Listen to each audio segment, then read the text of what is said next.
Атымтай жомарт.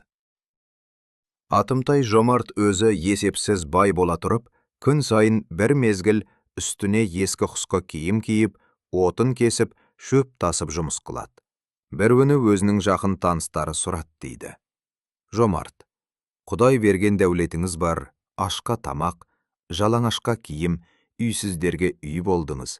Сөйтіп тұрып өз басыңызды, мәртебеңізді төмен түсіріп, кедей адамша отын кесіп, шөп тасығаныңыздың мәні не? Жомарт айтты дейді. 4 түрлі себеп бар. Әуелгісі әдемі ат, асыл киім.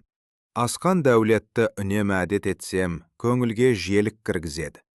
Сол желіккен көңілмен өзімнен, керезесі төмен бейшаралардан жиреніп, көз салмай кем-кетікке жәрдем беруді ұмытармын деп қорқамын. Екіншісі, бар бола тұрып мен жұмыс қылсам, мұның кемшілік емес екенін біліп, кейінгілер әбірет алсын деймін.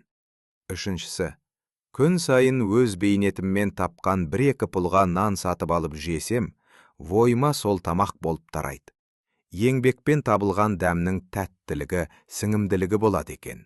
Төртіншісі, Құдай тағаламның берген дәулетін өзім сініп, тиісті орындарына жаратпай, көбін өзім ішіп жеп, өзім тұтынсам, мал берген иесіне күнәлі болармын деп қорқамын.